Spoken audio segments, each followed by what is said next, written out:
आदिशक्तीची अनेक रूप दक्षिणेमध्ये पूजली जातात आणि ह्या आदिशक्तीच्या अनेक रूपांमध्ये समान जर काय असेल तर त्यांची सर्जनशीलता आणि त्यांचं जमिनीशी असणारं नातं. असंच जमिनीशी असणारं नातं, जी देवता महाराष्ट्रभर लोकप्रिय आहे ती नुसती महाराष्ट्रातच लोकप्रिय नसून ती महाराष्ट्राच्या बाहेर सुद्धा तेवढीच लोकप्रिय.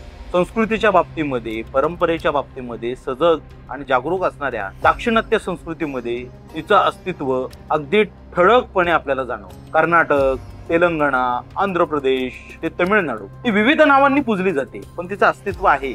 महाराष्ट्रात, कोकणामध्ये, गोव्यामध्ये, दख्खनच्या पठारावर, सह्याद्रीच्या दऱ्याखोऱ्यामध्ये, मराठवाड्यामध्ये, विदर्भामध्ये सगळ्या ठिकाणी तिची ठाणी. ही ओझरती आपल्याला पुराणांमध्ये पण दिसते. पुरुष प्रधान वैदिक संस्कृतीला सुद्धा तिला टाळता आलं नाही आणि पुरुष प्रधान वैदिक संस्कृती असून सुद्धा ही बहुजन संस्कृतीमध्ये सुद्धा दिमाखात वावर. त्या देवतेचा आज आपण मागोवा घेणार आहोत. नमस्कार, मी सचिन शिवाजी गोपडे, द ग्लोबल मराठी या युट्यूब चॅनलमध्ये सर्वांचं सहर्ष स्वागत करतो. मराठी बोलणार आणि जग बदलणार. आपण या आजच्या भागामध्ये यल्लम्मा किंवा रेणुका आणि यल्लम्मा, तिची महाराष्ट्रामध्ये तिला रेणुका नावाने पूजली जाते आणि दक्षिणेमध्ये तिला यल्लम्मा म्हणून पूजली जाते. यल्लम्मा या शब्दाचाच मुळात अर्थ असा येतो की सर्व जगाची माता, जगत जननी आणि तीच जगदंबा. ही सर्व जगाची माता का, किंवा सगळ्या सृष्टीला कारण ही का? क्षणभर परशुरामाची कथा आपण बाजूला, पण नेमकी बहुजन वर्गामध्ये प्रसिद्ध असलेली ही अशी कोणती कथा आहे ती यल्लम्माला सर्व जगाचं चालकत्व देते आणि या जगाच्या उत्पत्तीला कारण सुद्धा तीच. आपल्या सगळ्यांना माहिती आहे की आपल्या पौराणिक परंपरेमध्ये या जगाच्या निर्मितीचं, जगाच्या पालनाचं, जगाच्या चालनाचं ब्रह्मा, विष्णू, महेश यांच्यावर ठरवलेलं. ब्रह्मा सृष्टीची उत्पत्ती करतो, विष्णू सृष्टीचं पालन करतो आणि ज्या वेळेला ह्या सगळ्या गोष्टी लयाला जातात त्यावेळेला शिव येऊन त्यांचा संहार करतो.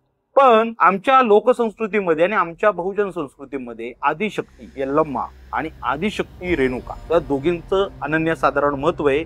त्याची कथा रंजक आहे. यल्लम्मा या देवीने संजीव नावाची एक वेल मातंगेरी पर्वतावर रुजवली. त्यातनं कोंबडी स्वरूपामध्ये एक देवी बाहेर आहे. त्या देवीने 3 अंडी घातली. एक अंड नागलोकात, एक अंड तडकं निघालं, त्यातून ब्रह्म, राक्षस आणि भुतावळीची निर्मिती झाली आणि जे तिसरं अंड होतं त्यातनं ब्रह्मा, विष्णू, महेश या 3 देवतांची निर्मिती झाली. या 3 देवतांची निर्मिती झाल्यामुळंच तिला या जगाची आदिशक्ती किंवा जगदंबा म्हटलं. मुळात रेणुका या शब्दाचाच अर्थ आहे भूमी. ही भूदेवता आहे, ही कृषी देवता आहे आणि तिचा संप्रदाय, त्या संप्रदायाचं अस्तित्व, तिचं अस्तित्व एवढा टिकून आहे. यल्लम्माला जो भक्ती संप्रदाय आहे आणि समांतर चालणाऱ्या मरियाला म्हणजे मरियम्मा हिला सुद्धा जो भक्ती संप्रदाय आहे तो समांतर चालतो. यल्लम्माचे जोगते, त्या जोगत्यांचं नैसर्गिक नपुसंकत्व किंवा स्वीकारलेलं नपुसंकत्व त्या जोगत्याला मान्य करावं लागतं. स्त्रीवेश त्याला परिधान करावा लागतो. स्त्रीवेश परिधान केल्याशिवाय या रेणुकेची किंवा यल्लम्माची पूजा होत नाही. तिचं स्त्रीत्व, संस्कृतीमध्ये तिचा असलेला अधिकार आणि तिचा आदिशक्तीपण तिच्या या पूजा पद्धतीमध्येच अधोरेखित केले जातं. तिच्या नावाने जोगता मागितला जातो. तिच्या नावानं स्त्री योनीचं प्रतीक असलेल्या कवड्या ह्या घातल्या जातात, पूजल्या जातात. यल्लम्माचा देवरा घेऊन गावोगावी तिचा भक्ती संप्रदाय फिरायचा. तिथे कुमारिकेच्या पूजेला महत्व आहे. मुळात यल्लम्माला सुद्धा कुमारिका मानलेले आहे. लोकगीतांमध्ये परशुरामाला सुद्धा बिनपापाचा म्हणून हिणवलेले आहे. लोकजीवन आणि लोकसंस्कृती पुस्तकामध्ये त्याचा उल्लेख आलेला आहे. ही यल्लम्मा आहे, ही रेणुका आहे, ही अवशेष रूपात पूजायची पद्धत.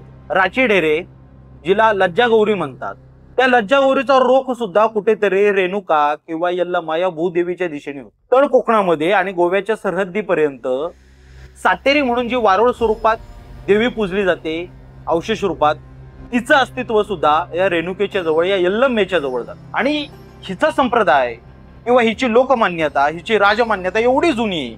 वारंगळच्या राजघराण्याची ही कुलदेवता आणि वारंगळच्या राजघराण्याची कुलदेवता असल्यामुळे तिला एकवीरा काकतम्मा असं सुद्धा नाव. दक्षिणेमध्ये आपल्या मराठवाड्यात असलेल्या माहूरच्या रेणुकेमुळे तिला माहूरम्मा म्हणून सुद्धा म्हटलं जातं. म्हणजे तिचं अस्तित्व, तिचं ठाणं हे महाराष्ट्रात असो, तिचं ठाणं हे कर्नाटकात असो, पण दोन्हीकडच्या भक्ती संप्रदायांना तिचं ठाणं करू. तिचे काही विधी केले जातात. एका विशिष्ट दिवशी तिचं कुमारीपण दाखवण्यासाठी तिच्या भक्ती संप्रदायातले जोगते हे चुडा फोडतात आणि एका पौर्णिमेला तिचं अखंडित असलेलं अयोपम सिद्ध करण्यासाठी तो चुडा पुन्हा भरला जातो. तिच्या नावाने जोगवा मागवला जातो. तो जोगवा अर्थातच काही स्त्रियांचे नवस म्हणजे सौदंती यल्लम्मा, इथं बऱ्याच स्त्रियांचे वांझ स्त्रियांचे नवस हे अपत्य प्राप्तीसाठी. ह्याच्यामधून काही अनिष्ट गोष्टी घडल्या. केसांमध्ये जट निर्माण झालेली मुलगी ही यल्लम्माला वाहण्याचा प्रघात निर्माण झाला आणि देवदासी नावाची जी संकल्पना आहे ती तिथं बळकट झाली. यल्लम्माचे सर्व विधी, यल्लम्माचे सगळे उपचार हे बहुजन समाज पद्धतीमध्ये आणि बहुजनांच्या पूजा पद्धतीमध्ये हे अवैदिक स्वरूप.